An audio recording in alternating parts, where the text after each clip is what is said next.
O Capital, livro 1, Karl Marx, editora Boitempo, edição 2013. Seção 3, a produção do mais-valor absoluto, capítulo 8.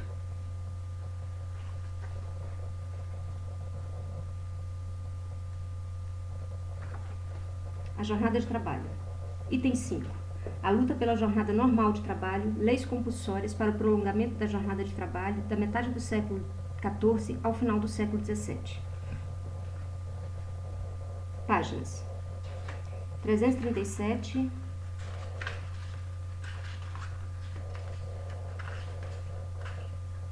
a 349. Que é uma jornada de trabalho? Quão longo é o tempo durante o qual o capital pode consumir a força de trabalho cujo valor diário ele paga? Por quanto tempo a jornada de trabalho pode ser prolongada além do tempo de trabalho necessário à reprodução da própria força de trabalho? A essas questões, como vimos, o capital responde.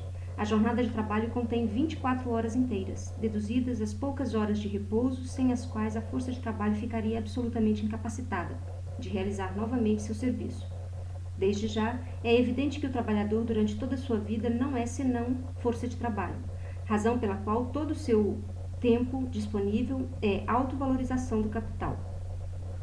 Ou é por natureza e por direito tempo de trabalho, que pertence, portanto, à autovalorização do capital. Tempo para a formação humana, para o desenvolvimento intelectual, para o cumprimento de funções sociais, para relações sociais, para o livre jogo das forças vitais, físicas e intelectuais, mesmo tempo livre do domingo, e até mesmo no país do sabatismo. Nota 104.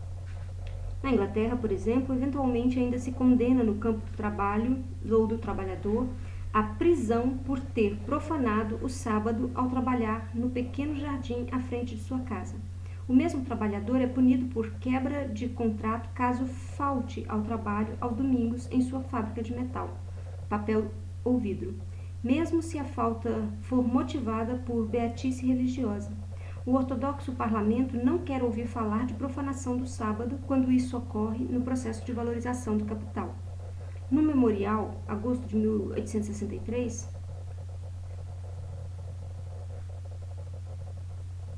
em que os diaristas londrinos das peixarias e casas de aves reivindicam a abolição do trabalho dominical, lê-se que seu trabalho dura nos primeiros 6 dias da semana uma média de 15 horas diárias e no domingo de 8 a 10 horas. Por esse memorial, também ficamos sabendo que a delicada glutonaria dos beatos aristocráticos de Exeter Hall incentiva esse trabalho dominical. Esses santos, tão avidamente preocupados com o seu bem-estar corporal, dão provas do seu cristianismo pela resignação com que suportam o sobretrabalho, as privações e a fome de outrem. A glutonaria é mais perniciosa aos dos trabalhadores, estômagos, segundo Exeter Hall, prédio localizado em Londres, onde se reúnem as sociedades religiosas e filantrópicas. Nota do tradutor. É pura futilidade, mas, em seu impulso cego e desmedido, sua voracidade de lobisomem por mais trabalho, o capital transgride não apenas os limites morais da jornada de trabalho, mas também os limites puramente físicos. Ele usurpa o tempo para o crescimento, o desenvolvimento e a manutenção saudável do corpo. Rouba o tempo requerido para o consumo de ar puro e de luz solar, avança sobre o horário das refeições e os incorpora, sempre que possível, ao processo de produção, fazendo com que os trabalhadores, com menos meios de produção, sejam abastecidos de alimentos do mesmo modo como a caldeira é abastecida de carvão e a maquinaria de graxa ou óleo. O sono saudável necessário para a restauração da renovação e revigoramento da força vital é reduzido pelo capital a não mais do que o mínimo de horas de torpor absolutamente imprescindíveis ao reavivamento de um organismo completamente exaurido. Não é a manutenção normal da força de trabalho que determina os limites da jornada de trabalho, mas, ao contrário, o maior dispêndio diário possível de força de trabalho, não importando quão insalubre, compulsório e doloroso ele possa ser, é que determina os limites do período de repouso do trabalhador. O capital não se importa com a duração da vida do trabalhador ou da vida da força de trabalho.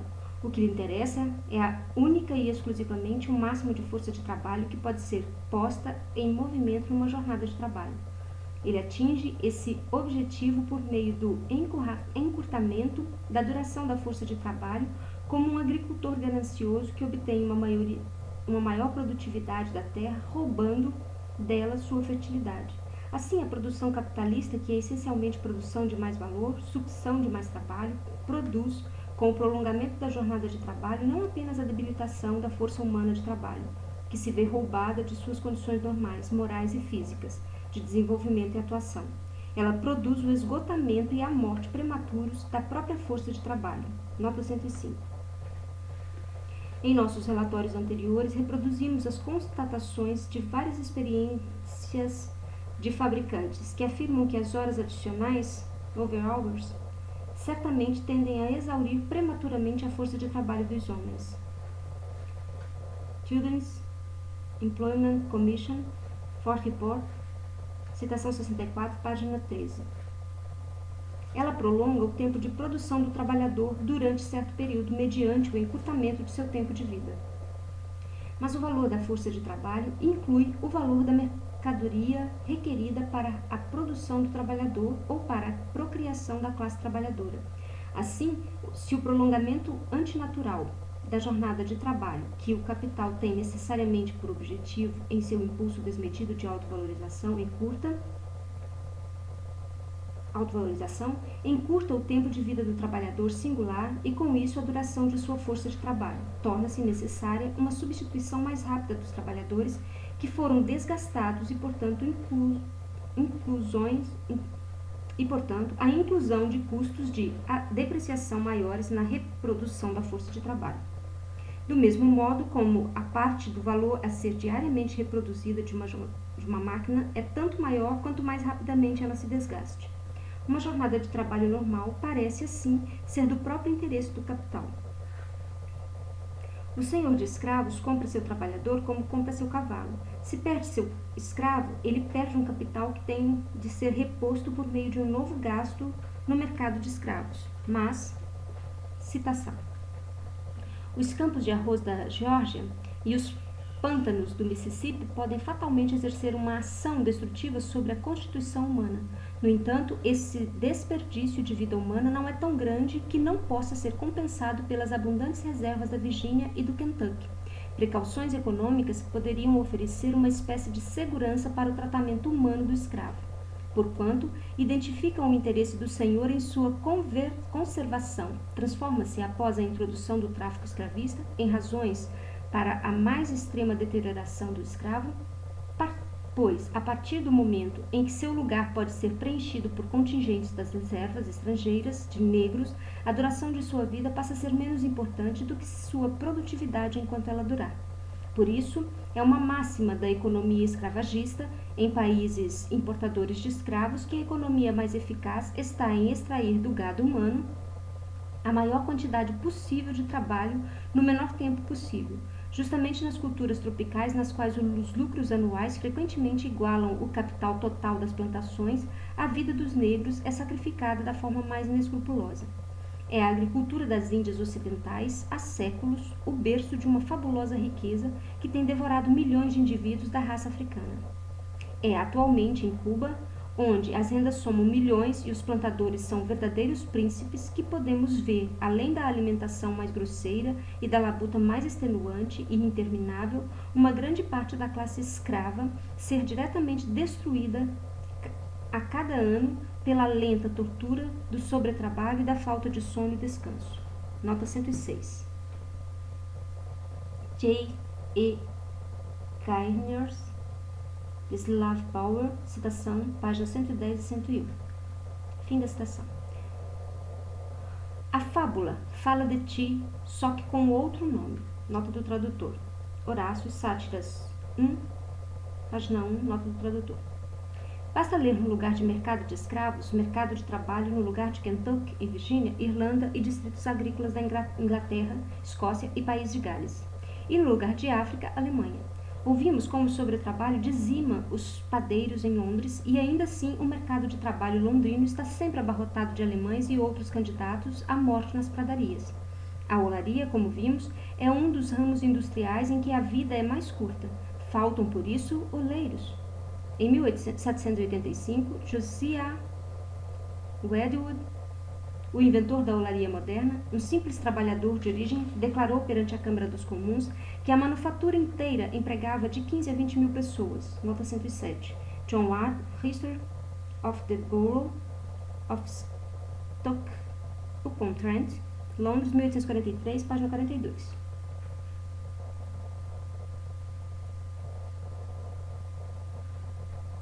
Em 1861, só a população das sedes urbanas dessa indústria na Grã-Bretanha chegava a 101.302 pessoas. Citação. A indústria do algodão existe há 90 anos. Em 3 gerações da raça inglesa, ela devorou 9 gerações de trabalhadores algodoeiros. Nota 108. Discurso de Ferrand na House of Commons, em 27 de abril de 1863. É verdade que em algumas épocas de prosperidade febril, o mercado de trabalho mostrou falhas preocupantes, como em 1834, mas não os senhores fabricantes propuseram ao Poor Law Commission, comissionário das leis dos pobres, deslocar para o norte o excesso de população dos distritos agrícolas, com o argumento de que lá os fabricantes absorveriam e consumiriam. Tais foram exatamente as palavras. Nota 109. Que os fabricantes os absorveriam e os consumiriam. Essas foram as próprias palavras usadas pelos fabricantes. Discurso de Ferrand na House of Commons. Citação. Citação. Agentes foram designados para Manchester com a anuência dos Poor Law Commissioners. Lista de trabalhadores agrícolas foram preparadas e entregues a esses agentes. Os fabricantes vinham aos escritórios e depois de escolherem os trabalhadores que lhes convinham, as famílias eram despachadas do sul da Inglaterra. Esses pacotes de gente eram transportados com etiquetas como fardos de mercadorias, por via fluvial ou em vagões de carga. Alguns iam a pé e muitos erravam semi-famélicos pelos distritos industriais. Isso se tornou um verdadeiro ramo de comércio. A Câmara dos Comuns terá dificuldade em acreditar nisso. Esse comércio irregular, esse regateio de carne humana prosseguiu e essa gente foi comprada e vendida pelos agentes de Manchester aos fabricantes dessa cidade, com tanta regularidade quanto os negros eram vendidos aos plantadores de algodão dos estados sulinos. O ano de 1860 marca o zênite da indústria do algodão. Novamente, houve escassez de mão de obra. Os fabricantes voltaram a procurar os agentes de carne humana, e estes esquadrinharam as dunas de Dorset, os cerros de Devon e as planícies de Wilts, mas as populações excedentes já haviam sido devoradas. Fim da citação. O Borough Guardian lastimou que, com a conclusão do acordo comercial anglo-francês, 10.000 braços adicionais poderiam ser absorvidos e não tardaria até que outros 30 ou 40 mil se fizessem necessários. Em 1860, depois que os agentes e subagentes do comércio de carne humana varreram os distritos agrícolas, quase sem resultado, uma delegação de fabricantes dirigiu-se ao Sr. Villiers, presidente do Poor Law Board, Conselho da Lei dos Pobres, com a solicitação de que se voltasse a permitir o fornecimento de crianças pobres e órfãs saídas da workhouse. Nota 110 e nota do tradutor. Nota do tradutor. Na Inglaterra, instituições públicas onde crianças e adultos desamparados podiam viver e trabalhar são as workhouse. Nota 110. Discurso de Ferrand na House of Commons. Villiers, malgrado sua vontade, estava legalmente obrigado a recusar as solicitações dos fabricantes, mas os senhores alcançaram seu objetivo graças à condescendência dos conselhos das leis dos pobres locais. O senhor Redgrave, inspetor de fábrica, assegura que desta vez o sistema no qual crianças órfãs e pobres são consideradas legalmente aprendizes não está mais acompanhando ou acompanhado dos velhos abusos. Sobre esses abusos, Frederick Engels, A Situação da Classe Operária na Inglaterra, citação anterior. Embora, num caso, tenha certamente ocorrido um abuso com esse sistema de relação em relação ao número de meninas e moças que foram levadas dos distritos agrícolas escoceses para Lancashire ou Cheshire.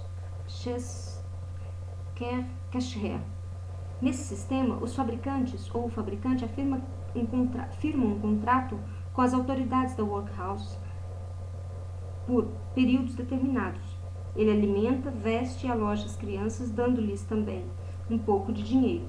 Soa estranha a afirmação do Sr. Redgrave, principalmente quando se leva em conta que, mesmo durante os anos de prosperidade da indústria inglesa de algodão, o ano de 1860 foi o ano único e que, além disso, os salários estavam altos, uma vez que a extraordinária demanda por trabalho se chocou com o despovoamento da Irlanda, com uma imigração sem precedente dos distritos agrícolas ingleses e escoceses para a Austrália e a América, com o acolhimento positivo da população em alguns distritos agrícolas ingleses, em decorrência em parte da aniquilação bem-sucedida das forças vitais, em parte do esgotamento da população disponível pelos mercadores de carne humana. E apesar de tudo, diz o Sr. Redgrave, porém, esse tipo de trabalho das crianças das workhouses só é buscado quando não se pode encontrar outro, pois é um trabalho caro. O salário normal para um jovem de 13 anos é de aproximadamente 4 shillings por semana, mas alojar, vestir e alimentar 50 ou 100 desses jovens, garantindo-lhes assistência médica e supervisionando-os devidamente, e ainda por cima ter de dar-lhes um pequeno adicional em dinheiro, não é algo que se possa conseguir com 4 shillings por cabeça, semanalmente.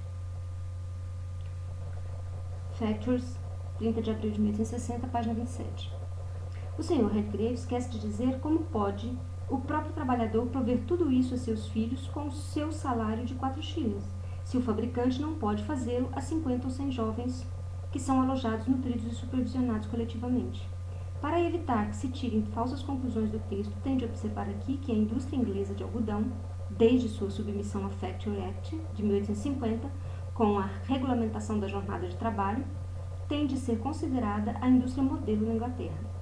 O trabalhador algodoeiro inglês encontra-se, em todos os sentidos, num patamar superior ao de seus companheiros de infortúnio no continente.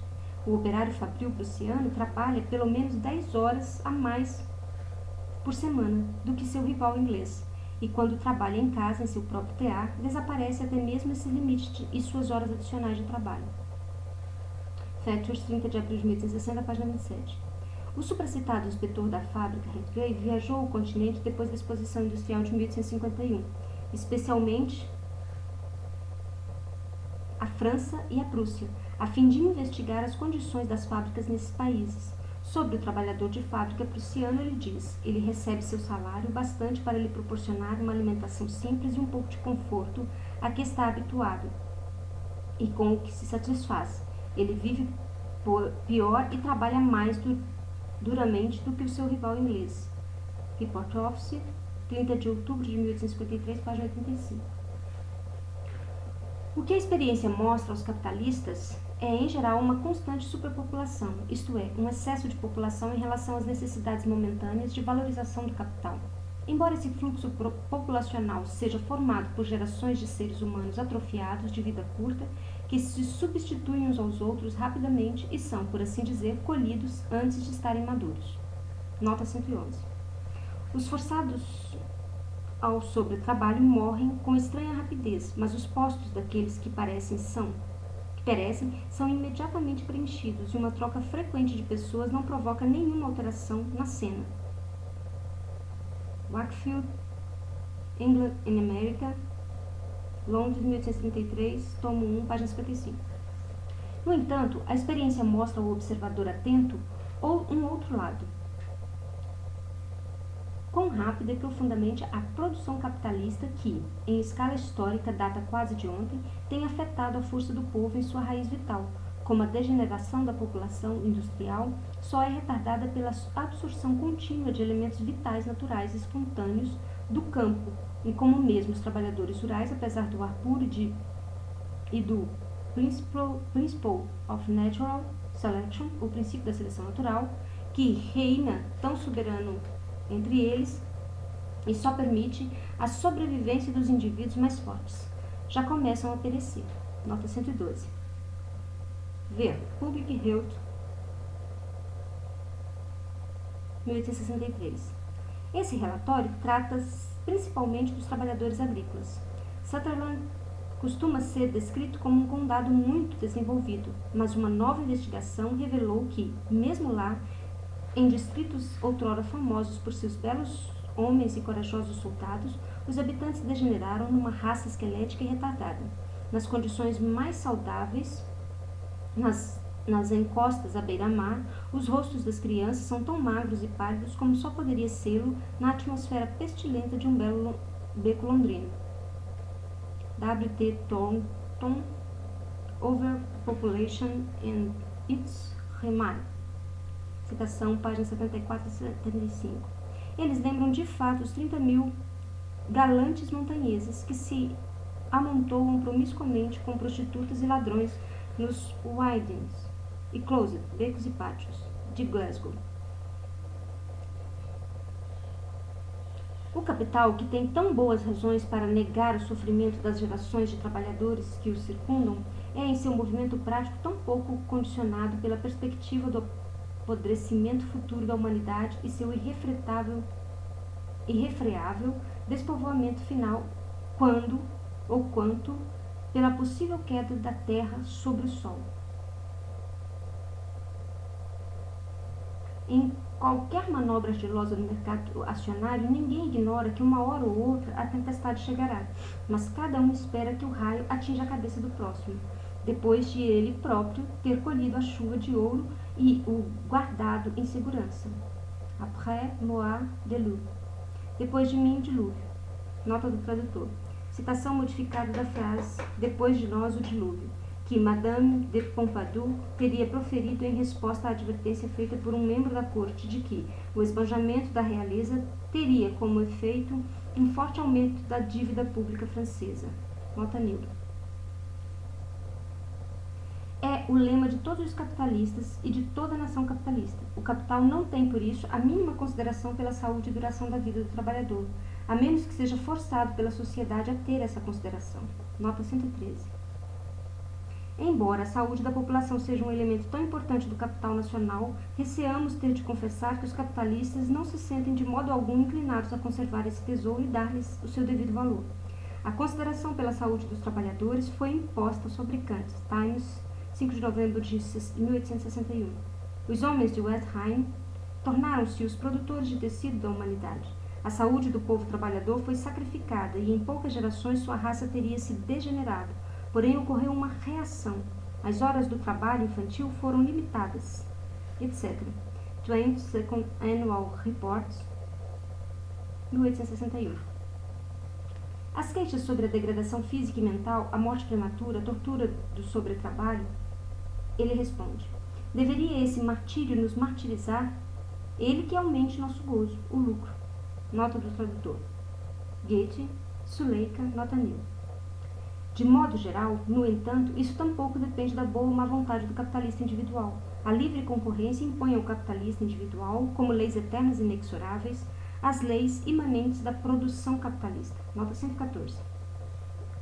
Assim, constatamos, por exemplo, que no início de 1863, 26 firmas proprietárias de grandes olarias em Staffordshire, entre elas a Wedgwood e Filhos, assinam uma petição pela intervenção firme do Estado.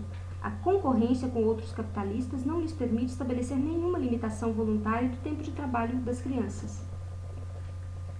Citação. Por mais que deploremos os males anteriormente mencionados, seria impossível evitá-los mediante qualquer tipo de acordo entre os fabricantes. Considerando todos esses pontos, formamos a convicção de que se faz necessária uma lei coercitiva. Children's Employment Commission, 1863, página 322. Adendo à nota 114. Um exemplo muito mais significativo ofereceu-nos o passado recente. A alta dos preços do algodão numa época de atividade econômica febril induziu os proprietários de tecelagens de algodão em Blackburn a diminuir por consenso mútuo o tempo de trabalho em suas fábricas durante determinado período. Esse período acabou no final de novembro de 1871. Enquanto isso, os fabricantes mais ricos, que com combinam a fiação com tecelagem, usaram a diminuição da produção resultante desse acordo para expandir seu próprio negócio e assim obter grandes lucros à custa dos pequenos mestres. Estes se viram, então, na necessidade de se dirigir aos trabalhadores fabris, convocando-os a tomar parte seriamente nos protestos pelo sistema de 9 horas e prometendo-lhes contribuições em dinheiro para essa finalidade. Fim de citação. A consolidação de uma jornada de trabalho normal é o resultado de uma luta de 400 anos entre capitalistas e trabalhadores. Mas a história dessa luta mostra duas correntes antagônicas. Compare-se, por exemplo, a legislação fabril inglesa de nossa época com os estatutos ingleses do trabalho desde o século XIV até meados do século XVIII. Nota 115. Esses estatutos do trabalho, que também se encontram ao mesmo tempo na França, nos Países Baixos, entre outros, só foram formalmente abolidos em 1813, muito tempo depois que as mudanças nas relações de produção os haviam tornado obsoletos. Enquanto a moderna legislação fabril encurta compulsoriamente a jornada de trabalho, aqueles estatutos a prolongam de forma igualmente compulsória. De certo, as pretensões do capital em estado embrionário, quando, em seu processo de formação, ele garante seu direito à absorção de uma quantidade suficiente de mais trabalho, não apenas mediante a simples força das relações econômicas, mas também por meio da ajuda do poder estatal. Parecem ser muito modestas se comparadas com as concessões que ele, rosnando e relutando, é obrigado a fazer quando adulto. Foi preciso esperar séculos para que o trabalhador livre, em consequência de um modo de produção capitalista desenvolvido, aceitasse livremente, isto é, fosse socialmente coagido, a vender a totalidade de seu tempo ativo de vida, até mesmo sua própria capacidade de trabalho, pelo preço dos meios de subsistência que lhe são habituais, e sua primogenitura por um prato de lentilhas. É natural, assim, que o prolongamento da jornada de trabalho, que o capital, desde o século XIV até o fim do século XVII, procurou impor aos trabalhadores adultos, por meio da coerção estatal, coincida aproximadamente com a limitação do tempo de trabalho que, na segunda metade do século XIX, foi imposta aqui e ali pelo Estado para impedir a transformação do sangue das crianças em capital. O que hoje, por exemplo, no estado de Massachusetts, até recentemente o estado mais livre da República Norte-Americana, proclama-se como limite estatal, imposto ao trabalho de crianças menores de 12 anos. Era na Inglaterra, ainda em meados do século XVII, a jornada normal de trabalho de artesãos vigorosos, robustos, servos rurais e gigantescos ferreiros. Nota 116. Nenhuma criança menor de 12 anos pode ser empregada em nenhum estabelecimento fabril por 10 horas diárias. General Statutes of Massachusetts, seção 3, Comissão 60. Os estatutos foram aprovados entre 1836 e 1858. O trabalho realizado no período de 10 horas diárias em toda a fábrica de algodão, lã, seda, papel, vidro e linho, ou em manufaturas de ferro e bronze, pode ser considerado um dia de trabalho legal. Além disso, fica legalmente estabelecido que, de hora em diante, nenhum menor de idade empregado em qualquer fábrica pode ser solicitado ou obrigado a trabalhar mais do que 10 horas diárias ou 60 horas semanais, e que nenhum menor de 10 anos pode ser admitido como trabalhador numa fábrica situada no território deste Estado. Nenhum menor de idade, entre 12 e 15 anos, pode trabalhar em nenhuma fábrica por mais de 11 horas diárias ou até das 5 da manhã e depois das 7:30 da noite, segundo o Revised Statutes of the States of Rhodeland. Comissão 129, inciso 23, 1º de julho de 1857. O primeiro Estatuto dos Trabalhadores, 23 Eduardo III, 1349, teve como pretexto imediato não sua causa, pois esse tipo de legislação durou por séculos depois de desaparecido o pretexto de seu surgimento, na Grande Peste, que dizimou a população ao ponto de, como diz um escritor Tory, a dificuldade de se empregar trabalhadores por preços razoáveis, isto é, por preços que deixem a seus empregadores uma grande quantidade de mais trabalho, ter se tornado de fato intolerável. Nota do tradutor. sobre a peste.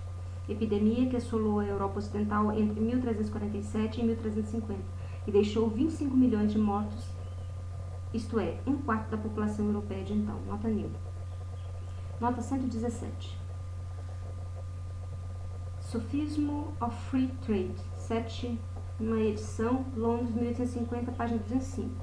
O mesmo Tory ainda admite leis parlamentares que regulavam os salários, porém contra os trabalhadores e a favor dos empregadores, duraram pelo longo período de 464 anos. A população aumentou. Essas leis se tornaram então supérfluas e inconvenientes. Idem, página 306. Salários razoáveis foram assim fixados compulsoriamente por lei, assim como os limites da jornada de trabalho. O último ponto, o único que aqui nos interessa, é repetido no Estatuto de 1496 sob Henrique VII. A jornada de trabalho para todos os artesãos, artífices e trabalhadores agrícolas de março a setembro deveria durar, o que no entanto jamais foi praticado, de 5 horas da manhã até 7 e 8 da noite. Mas o tempo para as refeições era de 1 hora para o café da manhã, 1h30 para o almoço, 1h30 para o lanche da tarde. Portanto, exatamente o dobro do estipulado pela Lei Fabril, atualmente em vigor. Nota 118. Em relação a esse estatuto, J. Wade observa corretamente, citação, do Estatuto de 1846, depreende-se que a alimentação era considerada como equivalente a 1/3 do ganho de um artesão e metade do ganho de um trabalhador agrícola, e isso mostra um grau maior de independência entre os trabalhadores do que o que existe atualmente, quando a alimentação dos trabalhadores na agricultura ou manufatura corresponde a uma porção muito maior dos seus salários do que anteriormente. J. Wade, History of the Middle and Working Class, citação página 25. A opinião de que essa diferença é devida à diferença da relação de preço entre os alimentos e as peças do vestuário, agora e anteriormente, é refutada pela leitura mais superficial de Chronicon Preciosum, etc., do bispo Flatwood. Primeira edição, Londres, 1707, segunda edição, Londres, 1745.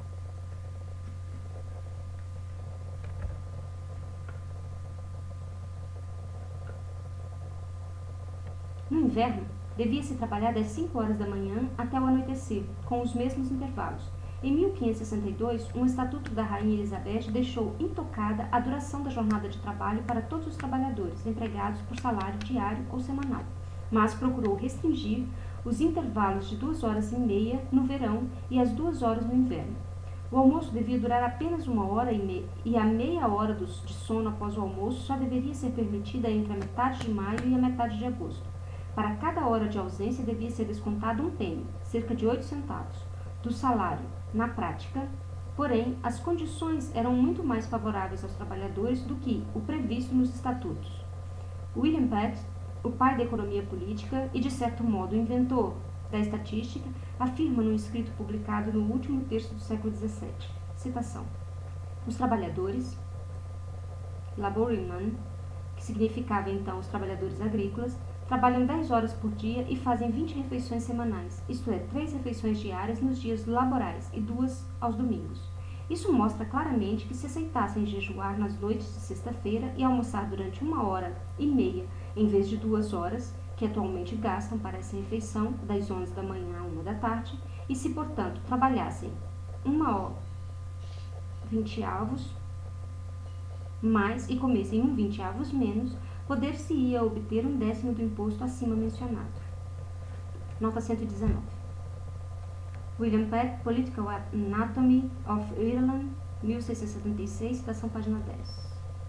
Não estava certo o Dr. Andrew Ure ao clamar contra a lei das 12 horas de 1833, chamando-a de retorno à Idade das Trevas. É verdade que as regras contidas nos estatutos citados por Pitt valem também para os apprentices, ou aprendizes, mas as condições do trabalho infantil ainda no final do século XVII se evidenciam na seguinte queixa: nossos jovens aqui na Inglaterra não fazem absolutamente nada até a época em que se tornam aprendizes, e é então que necessitam naturalmente de um longo tempo, 7 anos, para se formarem plenamente como artesãos. A Alemanha, ao contrário, é louvada, porque lá as crianças são educadas desde o berço para, ao menos, um pouquinho de ocupação. Nota 120. A Discourse of the Necessity of Orange Mechanic Industry, Londres, 1690, página 13. Macaulay, que falsificou a história inglesa em nome dos interesses da Whigs e da burguesia, declama da seguinte maneira, citação: a prática de pôr as crianças a trabalhar prematuramente predominou no século XVII num grau quase inacreditável para o estado da indústria à época. Em Norwich, o centro da indústria da lã, uma criança de 6 anos foi considerada apta ao trabalho. Diversos escritores daquela época, muitos deles considerados como extremamente benevolentes, mencionam com exultação o fato de que, nessa cidade, meninos e meninas criam uma riqueza que ultrapassa o necessário para sua subsistência em 12.000 libras por ano. Quanto mais investigamos a história do passado, tanto mais razões encontramos para rejeitar a visão daqueles que consideram nossa época como fértil em novos males sociais.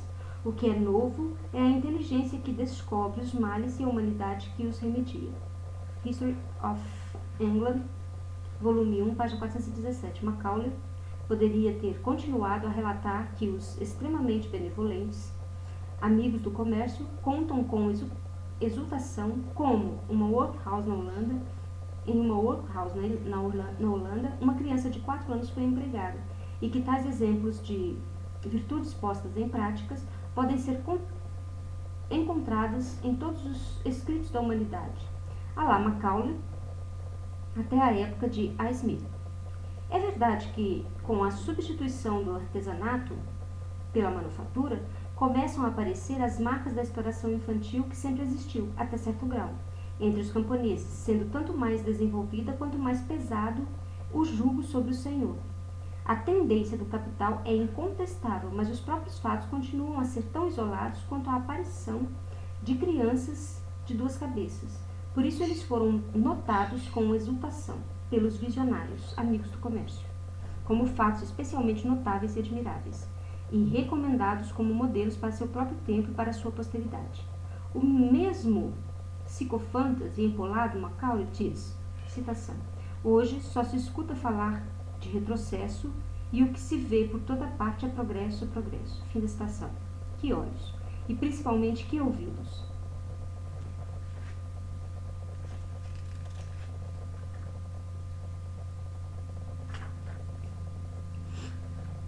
Ainda durante a maior parte do século XVIII, até a época da grande indústria, o capital na Inglaterra não havia logrado apossar-se da semana inteira do trabalhador, com exceção dos trabalhadores agrícolas, por meio do pagamento do valor semanal da força de trabalho. O fato de que conseguiam viver uma semana inteira com um salário de 4 dias não parecia aos trabalhadores uma razão suficiente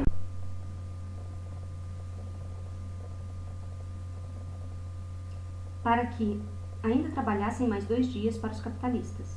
Uma parte dos economistas ingleses, em nome dos interesses do capital, denunciou furiosamente essa costumácia, e outra parte defendeu os trabalhadores. Ouçamos, por exemplo, a polêmica entre Postland Twant, cujo dicionário do comércio gozava, à época, da mesma fama de que hoje gozam escritos semelhantes de McCulloch e MacGregor, e o já citado autor do Essay on Trade and Commerce, nota 121. Entre os acusadores dos trabalhadores, o mais irado é o autor anônimo citado no texto do An Essay on Trade and Commerce.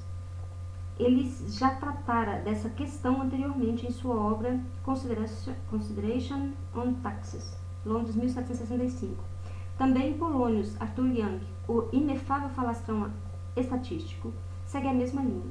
Entre os defensores dos trabalhadores encontram-se na linha de frente Money Answers All Things, Londres, 1734, de Jacob van der Laan, and Inquiry in the Causes of the Present High Price of Provisions, Londres, 1767, do revolucionário Nathaniel Foster e do Dr. Price, o especialmente Postland Twant, tanto num suplemento a seu Universal Dictionary of the Commerce, quanto em Great Britain's and Commercial Interest Explained and Improved, segunda edição, Londres, 1759. Os próprios fatos são confirmados por muitos outros escritores da época, dentre os quais Josiah Tucker. Postleton diz, entre outras coisas, citação: não posso concluir essas poucas observações sem registrar a opinião trivial na boca de muitos de que se o trabalhador, pobre, industrioso, conseguir obter em 5 dias o suficiente para viver, ele não trabalhará os 6 dias completos. A partir disso, eles inferem a necessidade de encarecer os meios de subsistência mediante impostos ou qualquer outra medida para forçar os artesãos a trabalhar e o trabalhador da manufatura a trabalhar 6 dias seguidos na semana. Peço licença para discordar desses grandes políticos que lutam pela escravidão perpétua da população trabalhadora desse reino. Só trabalho e nenhuma recreação imbeciliza. Não se jactam os ingleses da genialidade e habilidade de seus artesãos e trabalhadores nas manufaturas, que até agora trouxeram créditos e fama em geral a mercadorias britânicas? A que circunstância se deveu isso? Provavelmente a nenhuma outra que não o modo como nosso povo trabalhador sabe se divertir à sua maneira.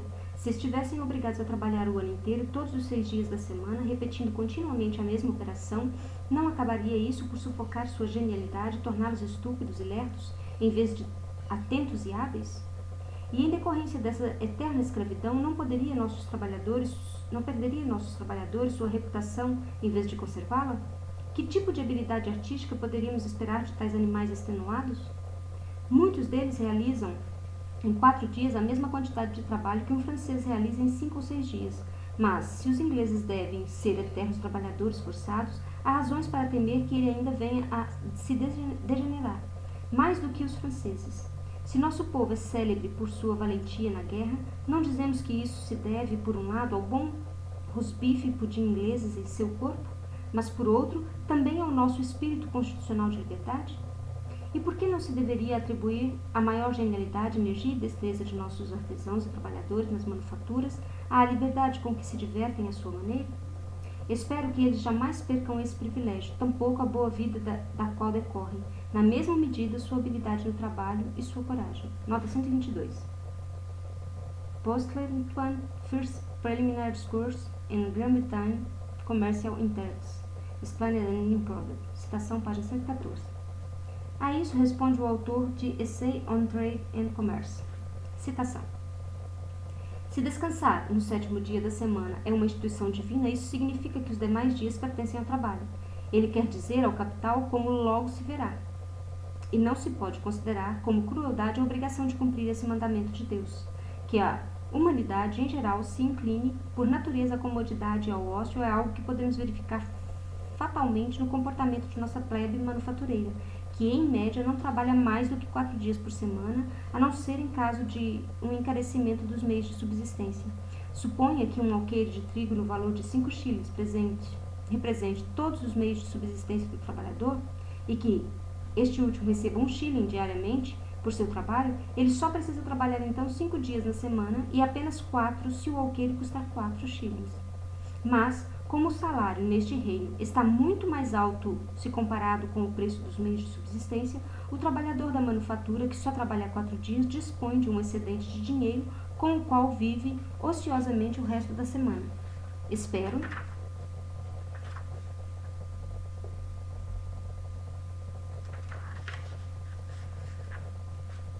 ter dito o suficiente para deixar claro que o trabalho moderado durante 6 dias da semana não é nenhuma escravidão.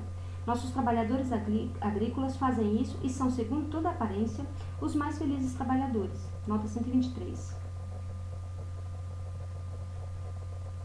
Essay, etc. Ele próprio relata na página 96 em que consistia já em 1770 a felicidade dos trabalhadores agrícolas ingleses. Suas forças de trabalho, the working power, estão sempre tensionadas ao máximo. Eles não podem viver pior do que o fazem, nem trabalhar mais duro. Também os holandeses fazem o mesmo nas manufaturas e aparentam ser um povo muito feliz. Os franceses o fazem quando não há muitos feriados impostos. Nota 124. O protestantismo, já em sua transformação de quase todos os feriados tradicionais em dias de trabalho, desempenha um papel importante na gênese do capital. Mas nossa população encasquetou a ideia de que, por serem ingleses, possuem por direito de nascença privilégio de ser mais livres e independentes do que o povo trabalhador em qualquer outro país da Europa. Ora, essa ideia, por quanto afeta a valentia de nossos soldados, pode ser de alguma utilidade, mas quanto menos ela influenciar os trabalhadores das manufaturas, tanto melhor para eles mesmos e para o Estado. Os trabalhadores jamais deveriam considerar-se independentes de seus superiores. É extraordinariamente perigoso encorajar a plebe no estado comercial como o nosso, onde talvez 7/8 da população total disponha de pouco ou nenhuma propriedade. Nota 125. NC, etc., citação página 41, 15, 96, 97, 55 e 57. A cura não estará completa até que nossos pobres operários aceitem trabalhar 6 dias pela mesma quantia que eles agora recebem por 4 dias de trabalho. Nota 126, fim da citação. Em 1774, Jacob van der Laan já declarava que o segredo das queixas dos capitalistas sobre a preguiça do povo trabalhador estava no fato de que eles exigiam, pelo mesmo salário, 6 jornadas de trabalho em vez de 4. Para esse fim, e para a extirpação da preguiça, da licenciosidade, do devaneio romântico da liberdade, dito para a redução do número de pobres, o fomento do espírito da indústria e da diminuição do preço do trabalho nas manufaturas, nosso fiel ECAR do capital propõe este instrumento de eficácia comprovada, trancafiar esses trabalhadores que dependem da benevolência pública, numa palavra, os powers, ou os pobres, numa casa ideal de trabalho. Tal workhouse ideal deve ser transformada numa casa do terror. Nota 127. Essay, página 242 a 243. Tal workhouse ideal deve ser transformada numa casa do terror, e não um asilo para os pobres, onde eles sejam fartamente alimentados, confortavelmente e decentemente vestidos e trabalhem pouco. Nessa casa do terror, esse ideal de uma casa de trabalho devem-se trabalhar 14 horas diárias, inclusive o tempo reservado às refeições, de modo que restem 12 horas completas de trabalho. Nota 128. Ibidem, página 260. Os franceses, diz ele, riem-se de nossas entusiásticas ideias de liberdade. Ibidem, página 78. 12 horas de trabalho diário numa workhouse ideal, na Casa do Terror, de 1770, 63 anos mais tarde, em 1833, quando o parlamento inglês reduziu em 4 ramos da indústria a jornada de trabalho de crianças de 13 a 18 anos para 12 horas completas de trabalho, foi como se a hora do juízo final tivesse soado para a indústria inglesa. Em 1852, quando L. Bonaparte, tentando consolidar sua posição com relação à burguesia, interferiu na jornada legal de trabalho, o povo francês gritou a uma só voz. Nota do tradutor. Na primeira e na segunda edições, povo trabalhador. Nota negra. Citação.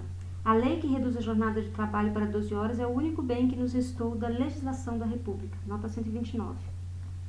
Eles se recusavam especialmente a trabalhar mais de 12 horas diárias porque a lei que fixara essa jornada de trabalho é o único bem que lhes restou da legislação da República.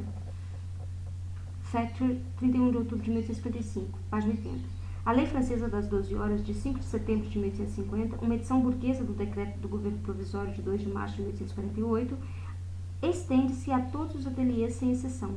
Antes dessa lei, a jornada de trabalho na França era ilimitada. Ela durava nas fábricas 14, 15 ou mais horas. Ver Des classes ouvertes en France, pendant l'année 1848, por Blanc. O senhor Blanc, o economista, não o revolucionário, fora encarregado pelo governo de um estudo sobre as condições dos trabalhadores. Em Zurique, o trabalho de crianças maiores de 10 anos é limitado a 12 horas. Na Argóvia, em 1862, o trabalho de crianças de 13 a 16 anos foi reduzido de 12 horas e meia para 12 horas. Na Áustria, em 1860, ele foi igualmente reduzido a 12 horas para crianças entre 14 e 16 anos. Nota 130. A Bélgica é o estado burguês modelar, também no que concerne à regulação da jornada de trabalho. Lord Howard de Walden plenipotenciário inglês em Bruxelas relata ao Foreign Office, o Ministério das Relações Exteriores, em 12 de maio de 1862. Citação. O ministro Rogier informou-me que nenhuma lei geral nem regulações locais limitam de nenhuma forma o trabalho infantil, que o governo, durante os últimos 3 anos, tentou a cada sessão propor uma lei sobre o assunto, mas encontrou sempre um insuperável obstáculo no temor ciumento diante de qualquer legislação em contradição com os princípios da plena liberdade de trabalho. Que progresso desde 1770, bradaria Macaulay, com exultação. A Casa do Terror, para Powers, ou pobres, com a qual a alma do capital ainda sonhava em 1770, ergueu-se, alguns anos mais tarde, como uma gigante casa de trabalho. Para os próprios trabalhadores da manufatura, chamou-se fábrica, e dessa vez o ideal empalideceu diante da realidade.